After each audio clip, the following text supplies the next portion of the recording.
Claude avait reconnu aussitôt l'écriture de Muriel. Pendant un moment, il eut peur que ce soit ses propres lettres qu'elle lui renvoyait. Mais non, ce n'était pas cela. C'était une partie de son journal.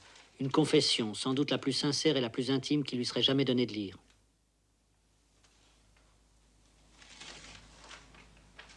Mon Claude, nous ne nous verrons sans doute plus jamais, et sûrement c'est mieux ainsi. Mais vous ne devez pas croire à ma pureté. J'ai quelque chose d'abominable à vous raconter à mon sujet. Attention, préparez-vous à lire ma confession et vous verrez que nous sommes quittes. J'ai appris en lisant une brochure que j'ai depuis l'enfance ce qu'on appelle les mauvaises habitudes, que j'ai affaibli mon corps et mon cerveau. Je me suis abîmée. Je découvre aujourd'hui que je ne fais plus partie de l'armée des femmes pures. J'ai le devoir de tout avouer à mon ami Claude. Aucune honte ne m'arrêtera. Je suis ce que je suis. Et si vous pensiez à moi comme une fille intacte, vous devez savoir que c'est tout le contraire. J'avais 8 ans. Une fillette, Clarisse, était la première de ma classe et moi la seconde. Elle avait des sourcils élevés et un air d'ange malicieux. On me l'a donné comme exemple en tout. Sa famille passa 1 semaine de vacances chez nous. On manquait de lits. On mit Clarisse dans le mien qui était grand, à la place d'Anne qui était chez mon oncle. Le premier soir, Clarisse ôta sa longue chemise de nuit et m'encouragea à ôter la mienne. Elle rabattit le drap sur nous et me prit dans ses bras. J'étais en dévotion devant elle. Ce fut une nuit de caresses de 2 petites filles, l'une décidée, l'autre docile. Clarisse m'apprit qu'il était agréable de toucher certaines parties de nos corps, une surtout. Elle me persuada que c'était notre secret et qu'il ne fallait pas en parler. Quand Clarisse s'en alla, je continuais parfois seule en regrettant son absence. Je ne savais pas à quoi servait cette partie de moi. Je savais seulement qu'elle était privée, ne devait être vue par personne et que je ne devais en parler à personne. L'habitude me laissait tranquille tout un temps, puis revenait.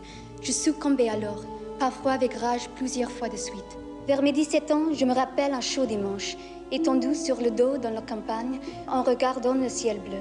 Je succombais soudain, poussée par je ne sais quelle force. Parfois, je considérais la chose comme un moyen pratique de m'endormir vite et de réchauffer mes pieds froids. Mais je haïssais pourtant de lui être soumise. Le plus souvent, je livrais bataille, je tordais mes mains, j'enfonçais mon visage dans l'oreiller, je suppliais Dieu. Si je ne réussissais pas à m'endormir ou à me passionner pour autre chose, je succombais à nouveau et je m'interdisais de prier après. Voici la copie d'une lettre de secours que j'ai reçue d'Amérique et qui m'a fait du bien. Ma chère jeune amie, votre appel à l'aide éveille toute ma sympathie.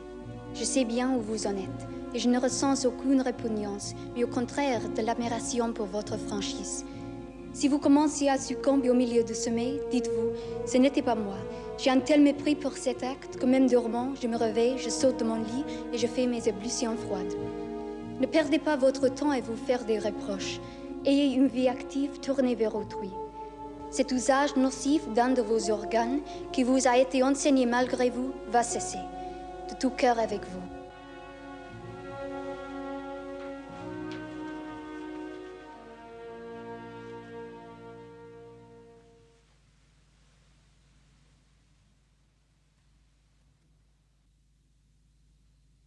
La confession de Muriel provoqua en Claude davantage de curiosité que d'émotion.